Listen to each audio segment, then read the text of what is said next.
Madame, monsieur, bonsoir. Merci d'être avec nous pour fêter un anniversaire de taille, le 50e anniversaire de l'intercommunal du Brabant Wallon. L'IBW qui nous invite ici, dans la plus grande station du Brabant Wallon, la station de la Dyle à Bassoivre. Alors nous allons passer en revue les grandes zones d'activité de l'IBW, à savoir le volet expansion économique du Brabant Wallon, le traitement des déchets et l'assainissement des eaux usées. 3 débats, mais avant cela, retour sur l'IBW, un historique en compagnie de nos 2 premiers invités. Pierre Boucher, c'est l'actuel président du conseil d'administration de l'IBW. Également sur ce plateau, Claude Pasture, qui fut directeur général de 1991 à 2010. Alors je me tourne d'abord vers Pierre Boucher. Bonsoir, merci d'être là. Pour le grand public, le rôle du président de l'IBW, c'est quoi? Tout d'abord, le président est élu par les administrateurs, les représentants des communes. Donc, quelque part, il est le garant de l'orthodoxie, si je puis dire, au niveau de la gestion d'intercommunal, en ce qui concerne le conseil d'administration et tout ce qui tourne autour, c'est-à-dire le collège exécutif, les assemblées générales. Donc, il est aussi, quelque part, l'interface entre la commune, les provinces et la direction générale, parce que régulièrement, il y a des petits problèmes à régler. Eh bien, le président est la personne la mieux placée pour éviter de longs débats et mettre de l'huile dans les rouages, voilà, si je puis dire. Le président qui fait avancer la machine. Alors, je me retourne de l'autre côté. Claude Pasture, une vingtaine d'années à la direction, mais 40 ans passés à l'intercommunal du Brabant Wallon. J'imagine qu'à votre arrivée, l'IBW n'avait rien à voir avec l'intercommunal qu'on connaît aujourd'hui. Non, en fait, c'était une belle petite société, surtout dans un très beau bâtiment, qui essayait de vivre. Il y avait 20-25 personnes.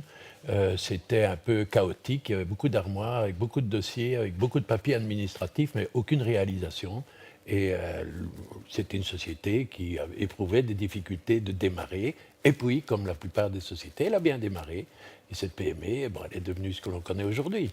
Voilà, mais à l'époque, on ne parlait même pas encore de parc à conteneurs, tout ça. Qu'est-ce qui existait vraiment à l'époque? À l'époque, il existait quelques personnes qui faisaient de l'administratif, dont j'étais. Il existait le four virginal, qui était un tout petit four qu'on éteignait le soir et qu'on allumait le matin. Il n'existait pas de parc industriel. Il existait un morceau de collecteur dans la vallée de la Lanne, un morceau, pas de station, un morceau, un petit morceau, c'est tout. Pas de parc industriel, rien du tout, c'est tout. Voilà, ça a bien changé, évidemment, on le verra tout au long de cette émission. De nombreux présidents se sont succédés, l'actuel Pierre Boucher depuis 2013 et juste avant lui, durant 12 ans, Bernard de Traude-Wardin, Sophie Vogler et Dominique Tournay l'ont rencontré. Je vous propose de l'écouter. Monsieur Lecomte, vous avez été durant 12 ans à la présidence de l'IBW et cette période a été particulièrement florissante. Oui, tout à fait. Ça a été d'abord un grand honneur de présider cet extraordinaire intercommunal pendant 12 ans. Et effectivement, ça a été la période de très grande croissance. Ça a été la période où nous avons accueilli plus de 7 à 800 entreprises dans le Brabant wallon. L'emploi s'est développé de pratiquement 12 à 13 000 unités. Donc nous avons, à la fin de mon mandat, représenté dans nos parcs industriels, c'était 25% de l'emploi du Brabant wallon qui y était. Et pour conclure, on peut dire effectivement que l'IBW, c'est une bonne nouvelle, c'est un point positif et une information positive. Et il nous en manque parfois, puisque nous avons un outil public efficient, reconnu, dont l'efficience est reconnue et qui plus est rentable. Dernière question, Claude Pasture. On a parlé de cette connaissance du personnel. C'est vraiment ce personnel qui a permis de faire évoluer et grandir l'IBW. Absolument. J'ai eu la chance de travailler avec quelques présidents, dont les 2 derniers, qui avaient la même conception que moi. En fait, ce n'est pas l'emploi qui crée le travail, mais c'est le travail qui crée l'emploi. Et par conséquent, au fur et à mesure que l'on crée de nouvelles activités, de nouvelles initiatives, on engageait des gens, et toujours sur le principe de leur expertise, de leur qualification et de leur volonté de travail. Ce qui a permis toutes les réalisations qui sont aujourd'hui sur pied. Voilà, merci. Claude Pasture, Pierre Boucher, on se retrouve en fin d'émission pour les conclusions. Je vous l'avais dit, premier débat, il concernera l'expansion économique et le rôle joué par l'IBW auprès des entreprises.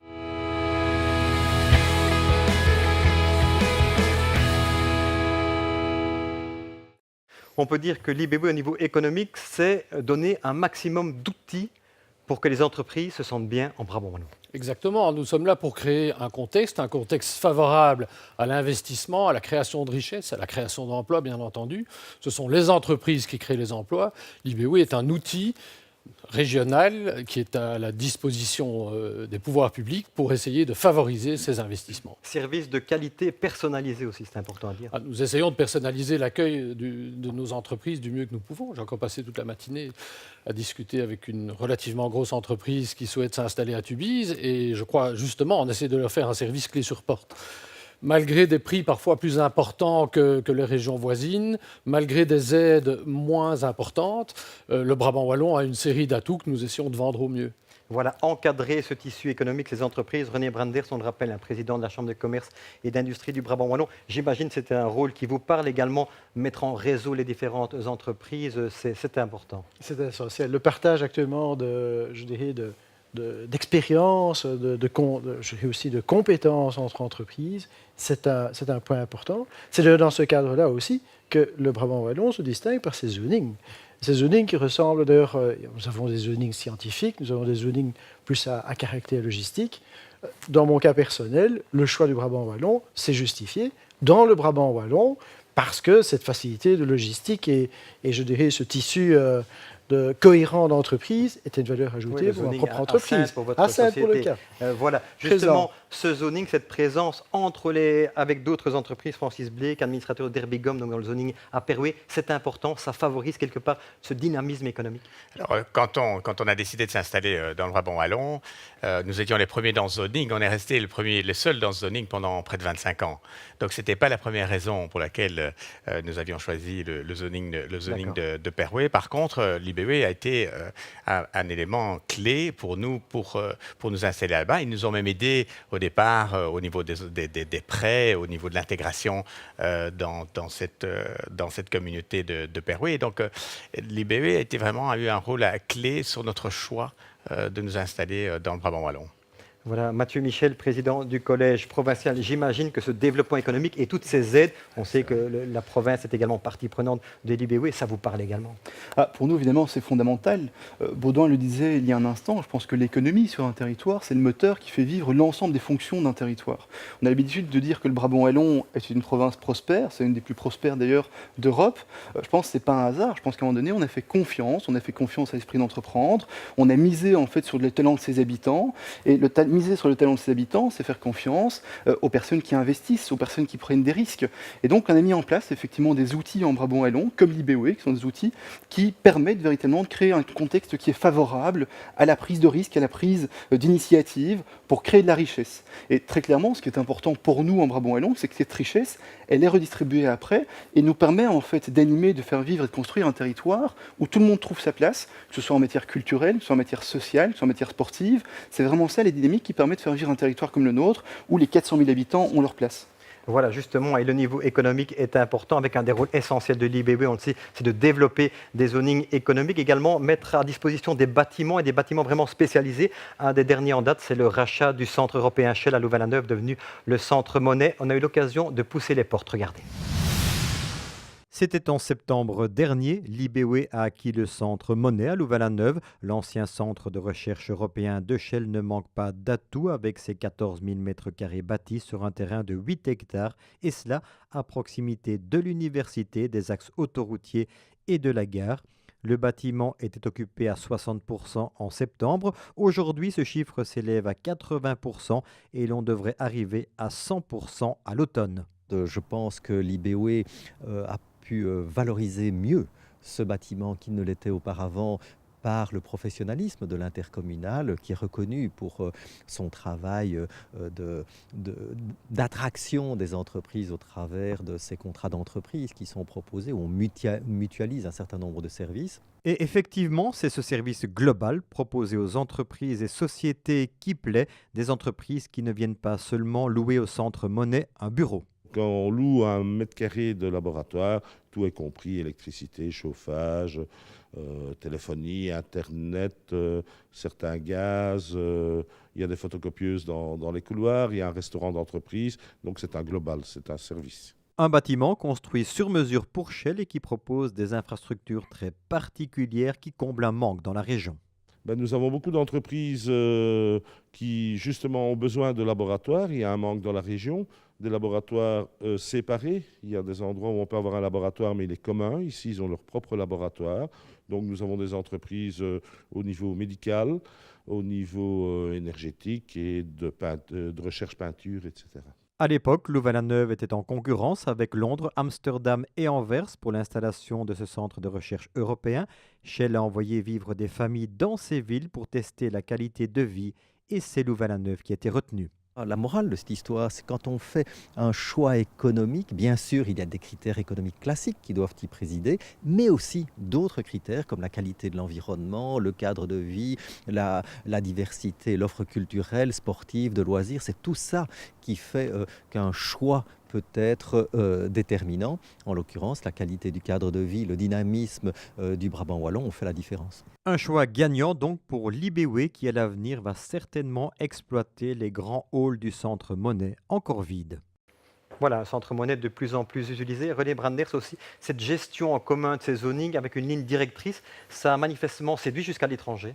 Oui, nous avons accueilli au niveau de la Chambre de commerce une délégation économique hongroise qui a été d'ailleurs fort étonnée et surprise par la cohérence que nous avons par le véhicule même de l'IBW en matière de gestion de sites industriels. Parce que le problème chez eux, c'est le fait d'avoir finalement une concurrence déplorable pour les forces économiques et une structure de gestion peu cohérente. C'est une force pour nous. Voilà, Francis Blake, vous l'avez dit, dans le zoning de Perouet, tout seul au départ et puis de plus en plus de monde. Vous avez également pu, grâce à ce système, vous agrandir. Oui, alors nous avons beaucoup grandi depuis le début et ça a fait qu'on a eu de nombreuses occasions de rencontrer les BE pour acheter des terrains supplémentaires, consolider finalement toute la parcelle et puis plus récemment également pour une rénovation de bâtiments assez remarquable. À Genval, au Mazerin, ou là quelque part, vous avez uni vos forces pour montrer tout votre savoir-faire au niveau de Derbigob. Mais parce que nous étions déjà dans une dynamique de confiance et on se connaissait. Et donc, je trouve que ce qui est intéressant de remarquer ici, c'est que l'IBE nous a aussi accompagnés à plusieurs moments clés de notre croissance et de la vie de notre entreprise. Et donc, c'est pas vraiment un one-shot, c'est pas simplement des vendeurs de bâtiments. Une aide en continu. Voilà. Monsieur le directeur général, 9 parcs industriels, plus ou moins 900 hectares.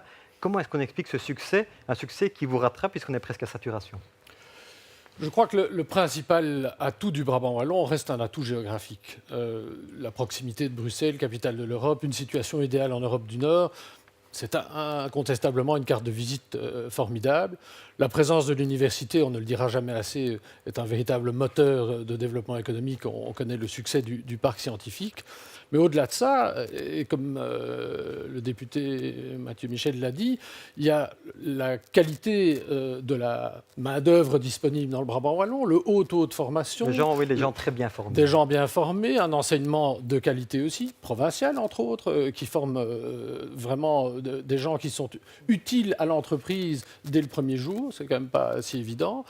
Et je crois que tous ces atouts coordonnés avec un cadre de vie que nous avons essayé de maintenir aussi, puisque nous ne sommes pas seulement un partenaire économique, nous sommes un partenaire environnemental. Vous le voyez ici, nous nous battons tous les jours pour garder et améliorer la qualité de l'environnement dans le Brabant wallon. Je crois que toutes ces conjonctions-là, avec l'aide des pouvoirs publics locaux, a amené à un territoire qui gagne, c'est bien.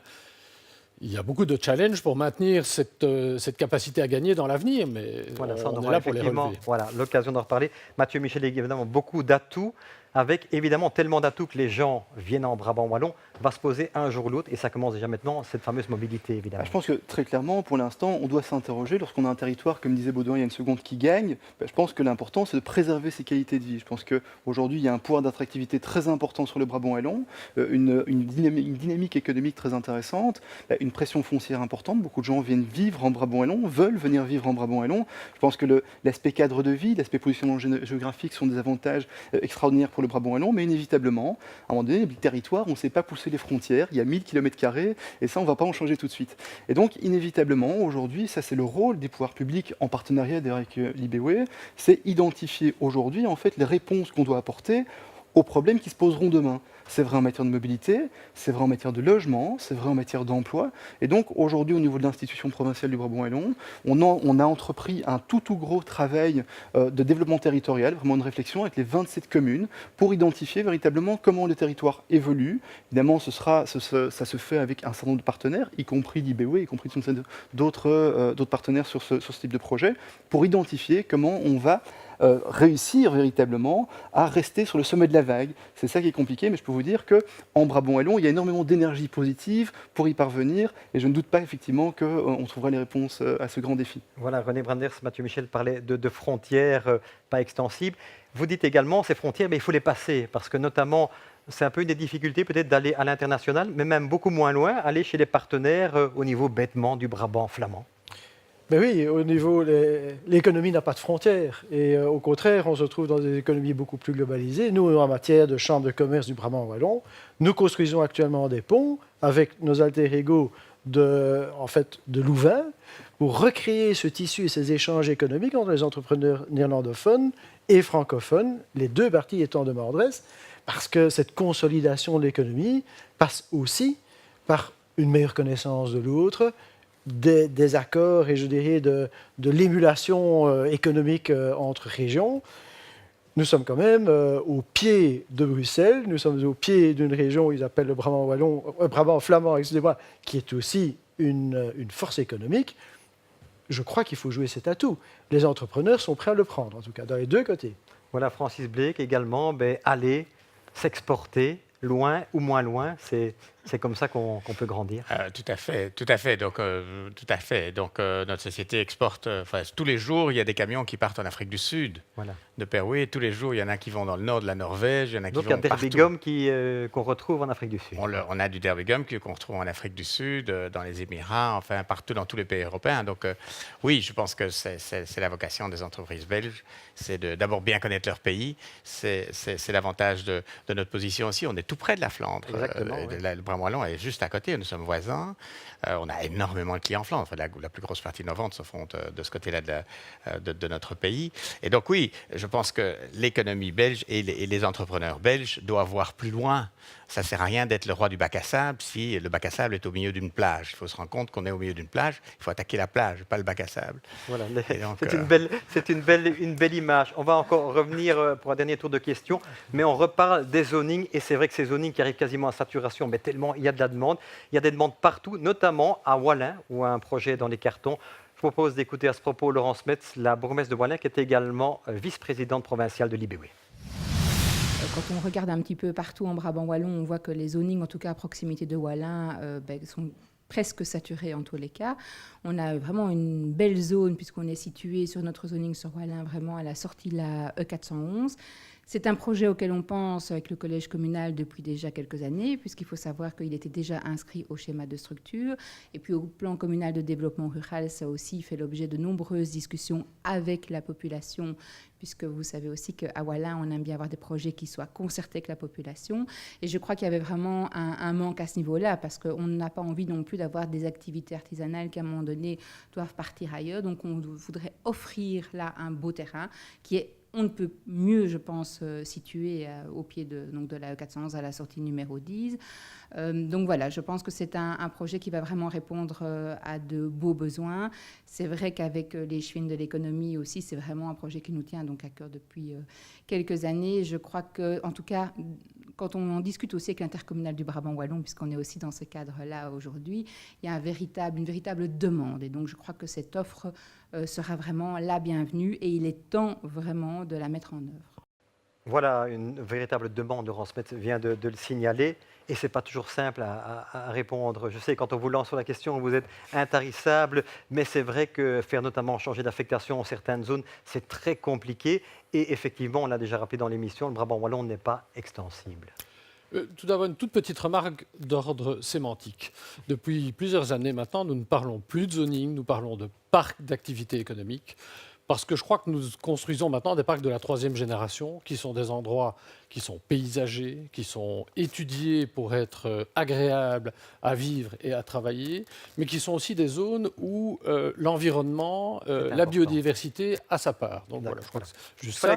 Pour le deuxième le volet de votre question, c'est évident que la reconstitution du stock de terrain devient de plus en plus compliquée, vu différentes réglementations, dont la plus importante est la compensation entre des terrains que nous prenons en zone, par exemple, agricole et que nous transformons en terrain en zone d'activité économique. Nous devons compenser en transformant des terrains urbanisables en terrains agricoles, forestiers ou à destination naturelle. Et donc, le Brabant wallon étant un petit territoire, 1000 km², cette capacité de compensation, elle devient de plus en plus faible. Si on n'a pas la possibilité un jour d'étendre cette capacité à l'ensemble du territoire wallon, c'en est terminé pour le développement économique extensif du Brabant wallon. On aura alors l'autre solution qui est de densifier nos parcs existants, ce que nous faisons déjà. Parce que nous avons bien compris qu'il faut être économe de l'espace. L'espace, c'est un bien commun que nous devons utiliser avec parcimonie. Et donc, déjà maintenant, et depuis plusieurs années, notre but est d'acheter des zones qui sont déjà urbanisables, qui sont déjà en zone d'activité économique, et d'essayer d'y amener plus d'entreprises que ce qu'il n'y avait précédemment. On a vendu à un moment donné des très grands terrains à des entreprises qui ont construit de toutes petites unités, en disant on grandira plus tard.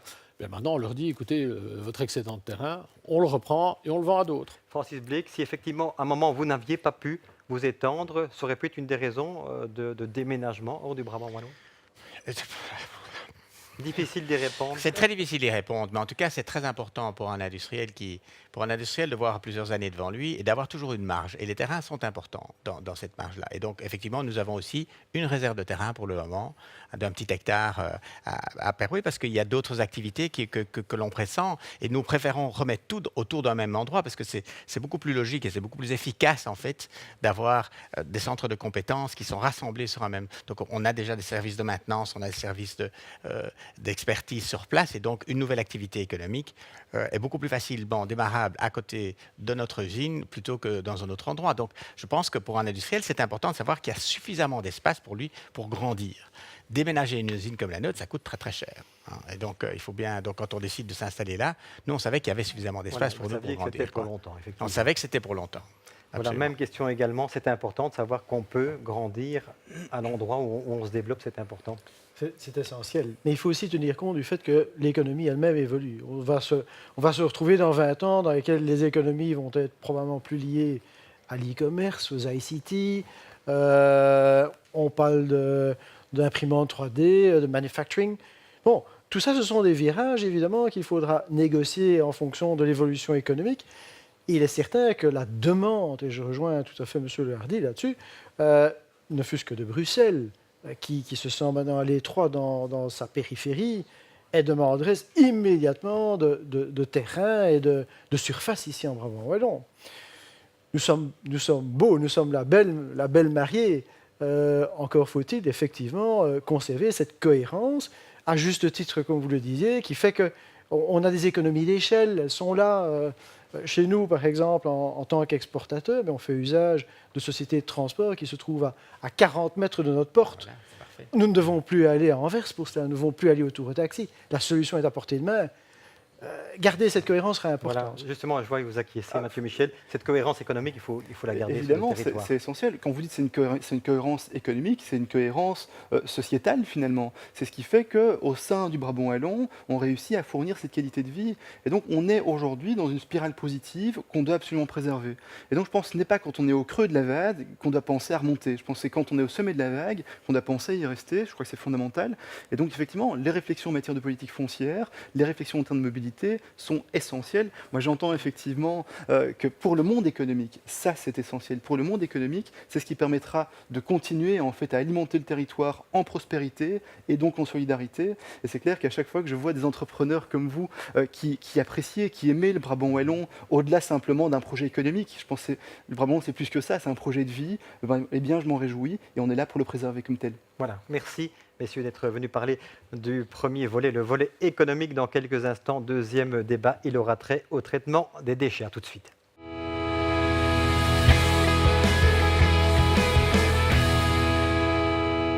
Alors Étienne Forguel, vous êtes arrivé à l'IBW en 1992. Au niveau des déchets, il n'y avait pas grand-chose, il y avait l'incinérateur et puis c'était tout. Effectivement, et j'ai même commencé à mi-temps seulement sur le traitement des déchets à l'intercommunal. Et en 25 ans, eh bien, au-delà de l'incinérateur, on a ajouté presque 70 personnes qui travaillent quotidiennement ce sujet. Eh bien évidemment, on va voir toutes les nouvelles entités qui permettent de traiter les déchets. Elles sont nombreuses. Mais avant ça, poussons les portes justement de Virginal, de l'incinérateur. C'est un sujet signé Sophie Vogler et Dominique Tournet. C'est en 1972, au sein de l'intercommunal du Brabant Wallon, que se crée l'usine de Virginal. L'idée étant d'incinérer les déchets qui, jusque-là, allaient tous à la décharge. L'objectif principal étant, à l'époque, de diminuer la quantité en poids et en volume des déchets qui, auparavant, étaient simplement enfouis dans des trous. Au fil du temps, la situation évolue. À Virginal, l'usine fonctionne 24 heures sur 24, 7 jours sur 7. 100 000 tonnes de déchets sont traitées ici chaque année et l'on parle à présent de valorisation énergétique. Les déchets qui arrivent ici sont d'abord mélangés, principalement des ordures ménagères et les encombrants, qui ont été broyés à Mont-Saint-Guibert au préalable. Ils vont être incinérés sur des grilles. Il va rester 23 à 24% de cendres qui, après valorisation, vont être utilisés en fond de route, en génie civil. La combustion génère des gaz de combustion à haute température, puisqu'on parle de 100 degrés en moyenne. Les calories contenues dans ces fumées vont être récupérées pour produire de l'électricité. Et cette production d'électricité est pour un tiers utilisée pour faire fonctionner l'usine. Le solde sert à couvrir la consommation de 6 à 7 000 ménages wallons. Quelle évolution!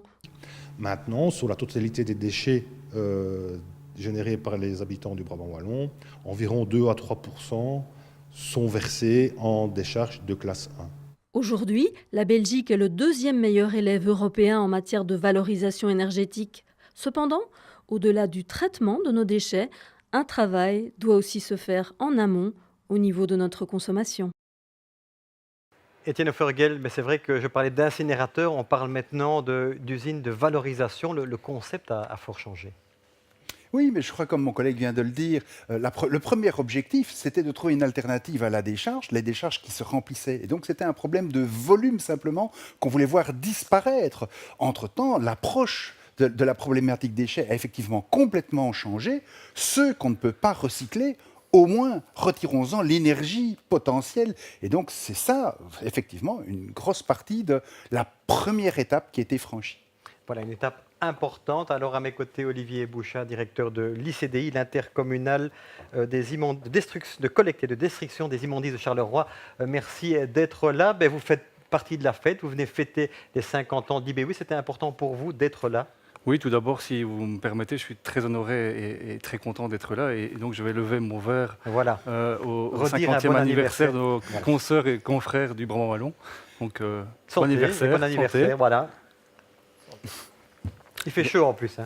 Bien sûr, donc nous partageons en fait une même vision du secteur public tel qu'il est aujourd'hui, c'est-à-dire un secteur public qui doit être performant et orienté vers la satisfaction de ses usagers, que ce soit des citoyens, des communes bien sûr, ou encore des entreprises, et que l'on preste un service au meilleur coût.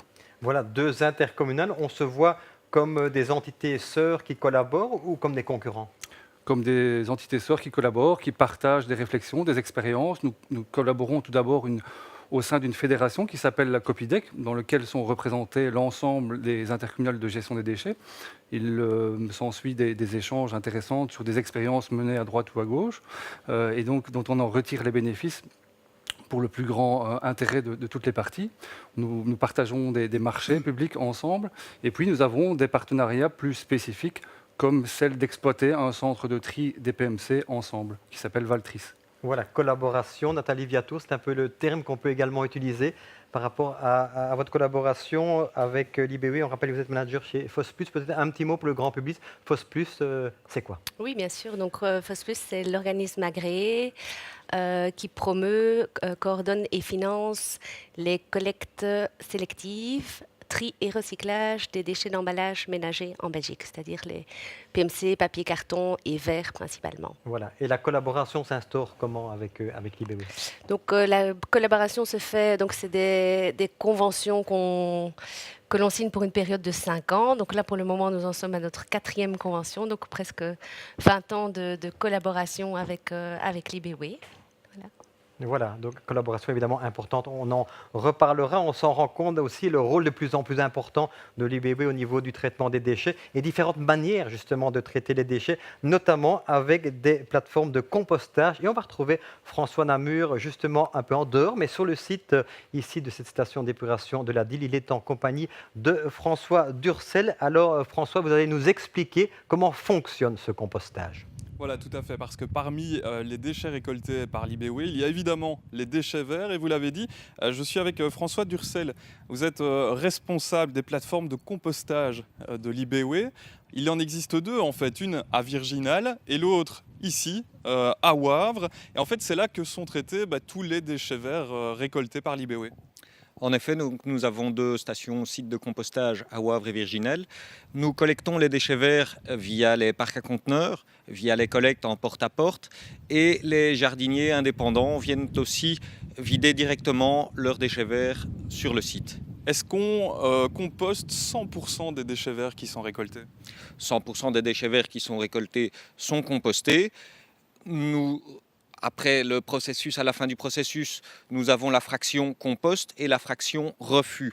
La fraction refus sera, elle, traitée dans des usines spécialisées dans le traitement de la biomasse. Le compost sera, lui, pour plus ou moins 90% de son volume envoyé vers l'agriculture et une dizaine de pourcents sont envoyés vers les particuliers pour l'entretien des parcs et jardins. Alors quelques chiffres, combien de tonnes de déchets verts par an à Virginal et à Wavre, et surtout combien de tonnes qui ressortent et qui sont valorisées? Alors nous collectons et traitons plus ou moins 35 000 tonnes de déchets verts sur nos 2 sites, ce qui nous donne plus ou moins 20 000 tonnes de compost valorisés en agriculture et chez les particuliers. Quelles sont les grandes étapes à respecter pour de l'entrée à la sortie, transformer des déchets verts en bon compost? Alors la première étape après la collecte, c'est le broyage pour homogénéiser les déchets. Ensuite, il y a la phase de compostage en elle-même qui est composée d'une alternance d'humidification et d'aération. Cette aération est faite au moyen mécanique d'un retournement. Donc le fait de retourner la matière va lui apporter de l'oxygène, apporter de l'oxygène aux micro-organismes qui sont responsables de la dégradation des matières organiques. Et après à peu près 6 mois, on obtient un compost mûr et prêt à l'utilisation. À ce moment-là, on va le tamiser afin de retirer les particules qui n'ont pas été compostées, donc par exemple les plus gros morceaux de bois, ainsi que les quelques plastiques résiduels qu'il resterait. On rappellera, Pierre, que ce compost, il est revendu et 90% va aux agriculteurs en fait. Donc voilà ce qu'on pouvait dire au niveau du compostage ici à l'IBW. Voilà, changer les habitudes, c'est notamment le cas, mais avec une expérience qui vient de démarrer au mois de janvier à Chastres, les poubelles à puces, une nouvelle manière de récolter les déchets. Je vous propose d'écouter à ce propos Claude Jossard, le bourgmestre de Chastres. Il est également vice-président de l'IBW. C'est un système tout à fait différent de l'ancien, évidemment. Donc les poubelles à puces, il y a des poubelles qui sont déposées chez les citoyens pour les organiques et pour les déchets résiduels dans des poubelles différentes qui sont pucées et le ramassage est différent. Donc les camions chargent les poubelles qui sont déversées dans le camion et la puce marque le poids. Et donc il y a un prix à lever, une taxe forfaitaire, il y a des kilos distribués. Ici, justement, évidemment, il n'y a que quelques mois d'exercice. Est-ce qu'on a déjà un peu des chiffres? Est-ce qu'on voit que le poids a diminué par habitant? Oui, d'après un premier sondage, nous sommes environ à 90-95 kilos par habitant au lieu des 130 que nous avions déjà par le passé, ce qui me réjouit bien entendu. Et bien que je ne suis pas sur la même longueur d'onde qu'Étienne Orfegel à ce niveau-là, bien sûr qu'on a moins de déchets parce que les gens trient mieux. Donc on a beau dire qu'il me dit je ne sais pas où vont les déchets, les déchets, il y en a moins parce que les gens produisent moins d'organique, soit qu'ils ont des poules, soit qu'ils travaillent autrement. Et d'un autre côté, le poids des cartons et le poids des plastiques augmentent. Donc on voit bien qu'il y a un tri correctement qui se se fait. Les gens vont peut-être aussi également au parc à conteneurs pour ce qui est du surplus de déchets. Donc je vois qu'on diminue de 25% entre 25 et 30, ce qui est très réjouissant pour nous, évidemment, bien entendu. Étienne Forguel, mais sans polémiquer, pas tout à fait convaincu par les poubelles à plus? La question n'est pas d'être convaincu, la question est de dire que chaque chose en son temps. Et donc aujourd'hui, ce qui se passe là est une expérience très intéressante, qu'on suit de manière tout à fait proche, afin de voir où et à quel rythme ça peut être élargi. Voilà, Nathalie Viato, je reviens chez vous.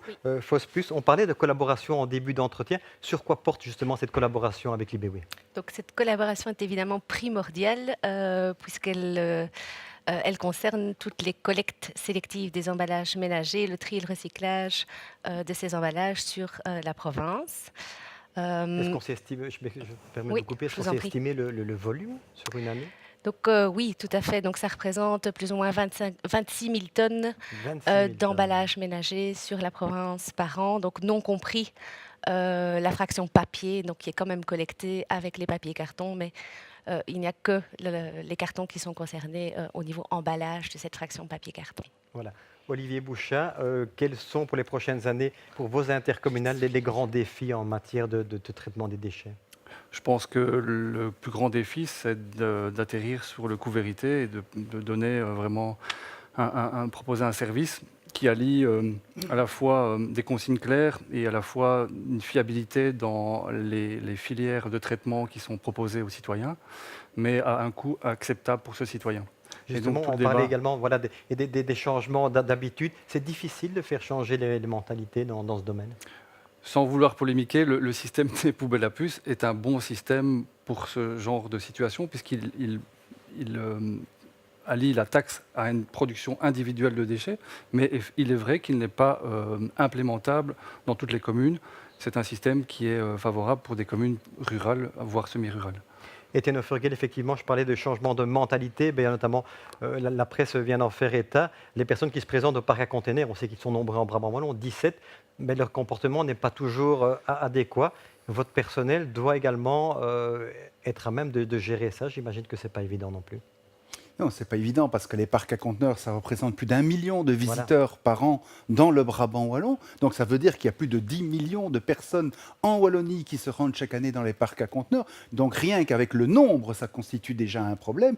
Mais comme je l'évoquais tout à l'heure, il y a une augmentation croissante des contraintes qu'on met sur la population. Les tris sont de plus en plus précis et ces contraintes sont parfois difficiles à faire comprendre ou n'arrivent pas toujours dans les priorités des préoccupations des gens. C'est pour ça qu'au niveau de l'éducation des plus jeunes, c'est évidemment fondamental. Tout à fait. C'est très très important de pouvoir travailler dès le départ sur les bons comportements, mais même, voilà, comme je disais, ce n'est pas acquis pour toujours, les choses évoluent, et donc il faut évoluer au bon rythme. Nathalie Viato, dernière question également, les défis, ça sera évidemment d'évoluer et puis de convaincre un maximum de monde. Oui, tout à fait. Oui, voilà. Donc, toute cette communication, éducation au niveau des jeunes, etc., elle se fait aussi au travers de la collaboration avec IBEWE. Donc, on a tout un service de communication, une communication locale qui développe ce genre d'initiative vis-à-vis de la population. Enfin, en tout cas, ciblée vers les jeunes. Et puis, on a aussi de grands défis, en effet, pour l'avenir, pour augmenter encore les tonnages d'emballages plastiques ou autres emballages. Voilà. Donc stimuler les collectes et recycler encore plus d'emballages. Voilà, merci à vous trois d'être venus nous témoigner votre expérience au niveau du traitement des déchets. Prochain débat dans quelques instants, il a trait à l'assainissement des eaux usées.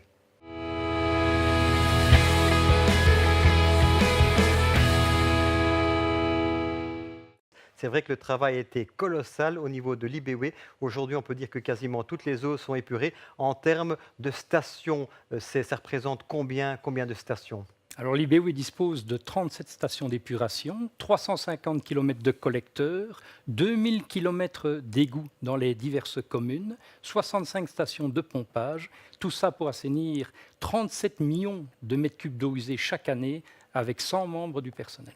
Voilà, c'est vraiment des chiffres impressionnants, évidemment, que le grand public ne voit pas une fois que l'eau est partie. J'imagine qu'il faut également un personnel très qualifié. C'est important. On est ici dans la plus grande station du Brabant wallon. La gestion est vraiment gérer cette eau, se rendre compte si elle est tout à fait conforme. Tout ça, c'est un travail au quotidien de contrôle, j'imagine. C'est un contrôle quotidien. En permanence, nous avons des contrôles pour nous assurer évidemment que nous remettons cette eau à destination des rivières suivant les normes très strictes qui nous sont imposées. Ce sont des bio-ingénieurs, des électromécaniciens. C'est 80 personnes en exploitation qui, tous les jours, avec un service de garde 24 heures sur 24, assurent la garantie de traitement des eaux usées. Alors, quasiment 40 stations à l'heure actuelle. Quand vous êtes arrivé en 93, il y avait combien de stations en Brabant wallon? Ah, il y en avait 7. 7 stations d'épuration. Voilà, ça a vraiment explosé. Et là, Dimitri Kleekens, on peut vraiment dire que le rôle joué par les SPGE depuis 2000 est vraiment primordial. Oui, mais la création de la SPGE est pour combler justement un retard de la région wallonne en matière d'assainissement dû à la directive 91. Oui, on sait que l'Europe impose effectivement l'assainissement des eaux usées partout, effectivement. Tout à fait. Donc l'État belge a été condamné et en région wallonne, nous avons réagi en créant la SPGE qui a investi pas moins de 400 millions d'euros pour l'IBEWE, pour le Brabant wallon en tout cas, dans la réalisation de ces stations d'épuration. Donc c'est pas moins un peu plus de 20 stations d'épuration qui ont été construites grâce au financement de la SPGE avec la collaboration de l'IBEWE sur le terrain. Une collaboration qui est fructueuse manifestement. Ah, manifestement, puisque à l'heure actuelle, en termes de contentieux, nous avons résorbé le contentieux grâce au financement et à l'IBEWE en termes d'études et de suivi de chantier, et on peut s'en féliciter. Marc Bastin, président du contrat de rivière d'Iljet. Sur le terrain, vous voyez vraiment cet énorme effort qui a été fait? Oui, j'ai eu l'occasion il y a quelques jours de faire une très belle descente de Dyle en kayak. Rien de mieux que pour constater l'état de propreté de la Dyle. Il y a encore des points noirs, hein, évidemment, mais on est vigilant. Le contrat rivière d'Iljet gère le bassin de la Dyle et de la Jette. Ça représente plus de 600 kilomètres de rivière. On dénomme encore, mais au niveau des points noirs, 3600 points noirs, mais ce n'est pas que des rejets, évidemment, dans les rivières. Mais je crois qu'il y a une prise de conscience de tout un chacun. Et effectivement, vous le disiez, les normes européennes sont là pour nous dire qu'à un moment donné, tout le monde devra être raccordé ou en tout cas trouver des solutions pour permettre l'assainissement des eaux. Voilà, l'assainissement des eaux qui passe notamment par cette station de la Dyle ici à Basse-Wavre avec du personnel qualifié qui travaille au quotidien. Et on va retrouver François Namur avec une de ces personnes mais qui contrôle au quotidien justement ce traitement des eaux. François, vous êtes à l'extérieur justement vraiment dans cette station de la Dyle à Basse-Wavre. Oui Pierre, et on va évoquer le fonctionnement, vous l'avez dit, des stations d'épuration avec Isabelle Verheyden qui est contrôleur de qualité. Alors Isabelle, l'eau qui passe dans une station d'épuration comme celle-ci, elle vient d'où en fait? Alors les eaux usées, les eaux sales, elles proviennent de nos maisons, de divers bâtiments et elles arrivent à nos stations d'épuration. C'est quoi l'objectif? Ce n'est pas de pouvoir boire l'eau à la fin du processus, comme on peut le penser parfois à tort. Alors comme on a répété, les eaux qui sortent, qui sont rejetées à la rivière, elles suivent des normes très, très rudes, mais par contre, elles ne sont pas considérées comme des eaux de baignade ni des eaux potables, effectivement. Quelles sont les grandes étapes du processus? Ici, par exemple, dans cette station, on le voit derrière vous, il y a des bassins, ça sert à quoi? Alors, la première étape à passer, c'est le pré-traitement, les décanteurs, où là, en fait, on va retirer une multitude de déchets, des huiles, des graisses et du sable. Ensuite, ces eaux progressent vers le bassin biologique. Le bassin biologique, en fait, on met en contact les eaux sales avec des boues activées, dans lequel il y a une multitude de bactéries qui vont, en fait, s'alimenter des pollutions qui se trouvent dans l'eau. C'est comme ça que l'épuration se réalise. Une fois que cette épuration est réalisée, ça progresse vers les clarificateurs, où là, en fait, l'épuration est réalisée, mais on doit faire une séparation entre l'eau pure, épurée, et les boues qui ont réalisé leur travail. Et il faut combien de temps, au final, de l'entrée à la sortie? On compte une journée, 1 litre d'entrée par donc une journée après en sortie. Voilà Pierre, donc une journée, vous l'avez entendu, pour que les eaux soient traitées de l'entrée à la sortie. Voilà un fameux travail, Pierre Leris. J'imagine que cette épuration se fait 24 heures sur 24. Il y a donc tout un système de surveillance mis en place? Il y a énormément de sondes dans les bassins ainsi qu'à la sortie, de manière à garantir en effet d'être toujours dans les normes. Et s'il y a un écart qui devait être observé, eh bien, il y a des alarmes qui sont envoyées directement sur des systèmes de contrôle, des systèmes de garde, de manière à mobiliser le personnel en quelques dizaines de minutes si c'était nécessaire. Est-ce qu'il y a eu beaucoup d'améliorations depuis que vous êtes là en 93 dans tous les procédés? Depuis 1993, nous avons construit des stations suivant des normes extrêmement strictes qui permettent des traitements tertiaires. Et donc avant 1993, les stations ne traitaient pas l'azote et le phosphore. Aujourd'hui, toutes les stations construites les traitent. Et les stations d'épuration telles que dans laquelle nous nous trouvons aujourd'hui, qui est une station de première génération des années 80, a complètement été reliftée.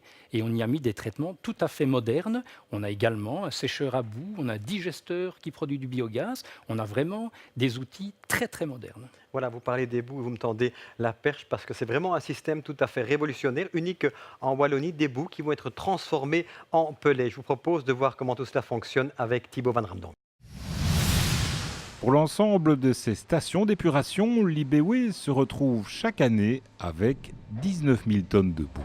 Donc, ce sont des boues issues du processus d'épuration des eaux. Ce sont finalement les micro-organismes et leurs déchets qui ont épuré les eaux.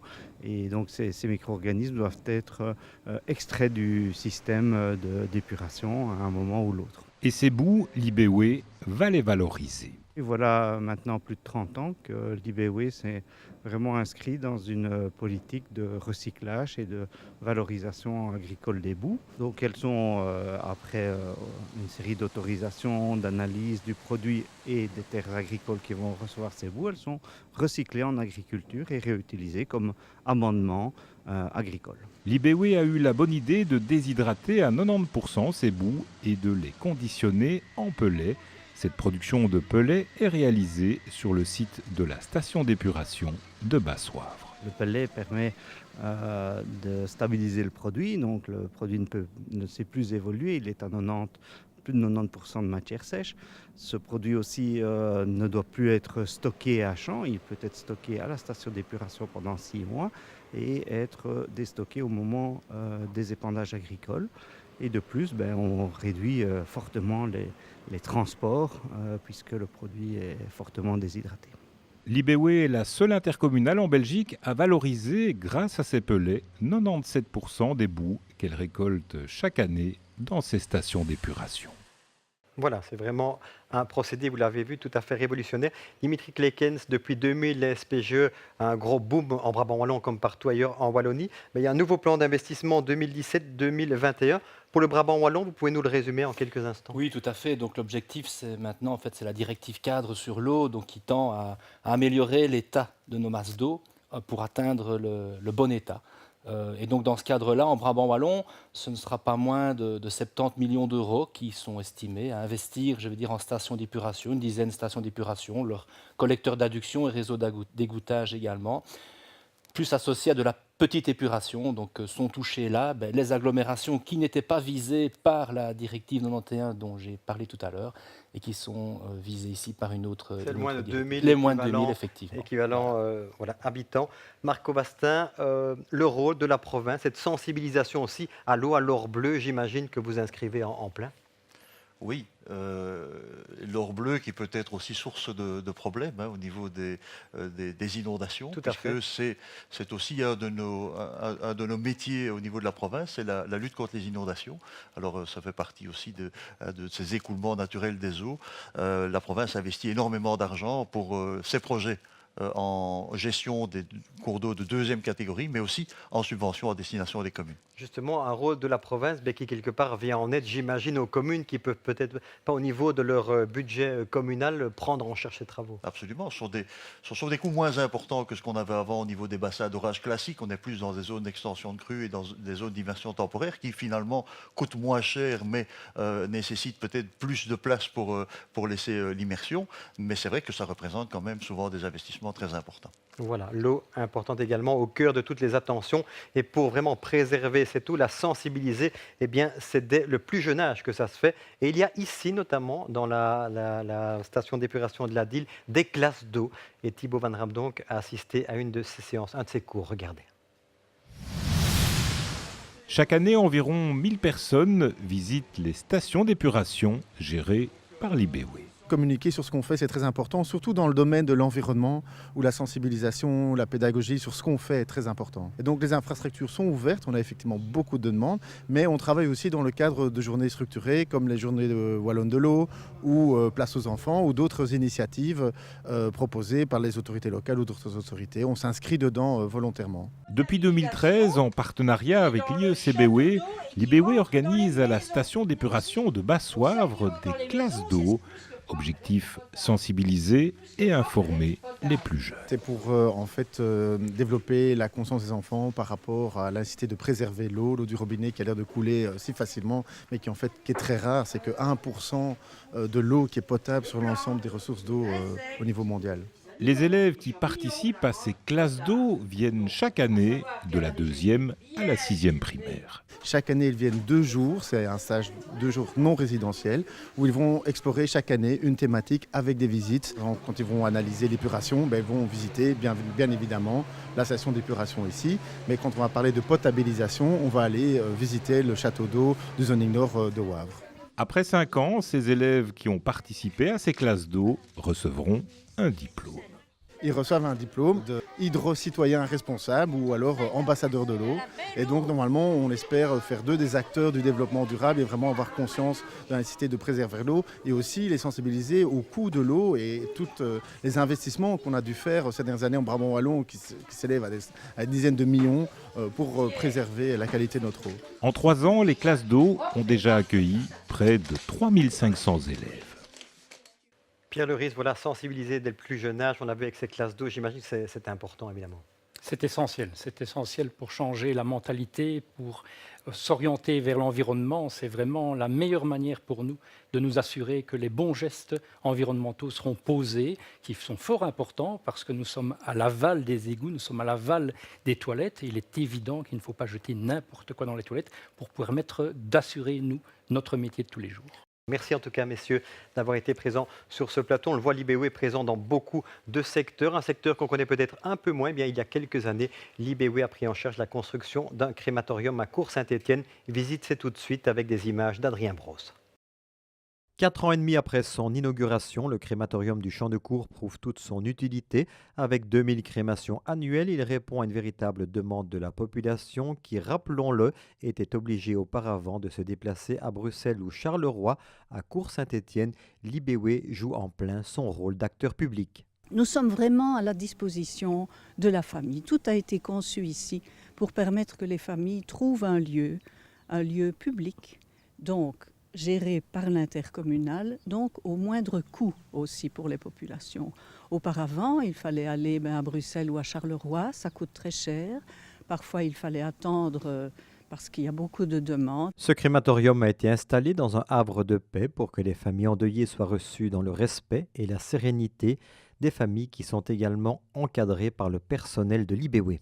Oui, bien sûr, l'humain est au centre de toute la dynamique qui est insufflée ici par l'équipe de direction et c'est volontaire. Donc il y a du personnel formé, du personnel qui est disponible et en suffisance. Le crématorium est composé de 2 salles de cérémonie dont la plus grande peut accueillir 120 personnes.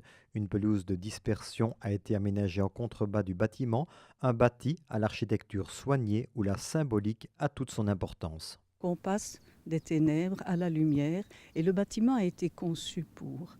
On retrouve l'espace où il y a de l'eau qui est un symbole de vie, où il y a du vent, on est un peu à l'extérieur, où il y a la chaleur humaine qui se retrouve et ainsi la famille et tous les proches peuvent vivre la séparation et commencer à entamer un deuil de manière la plus sereine possible. Précisons encore que ce crématorium a reçu en 2013 un prix de l'urbanisme de la province du Brabant Wallon. Fin de cette émission anniversaire 50 ans de l'intercommunal du Brabant Wallon. Alors plutôt que des conclusions, eh bien, on va se tourner vers l'avenir.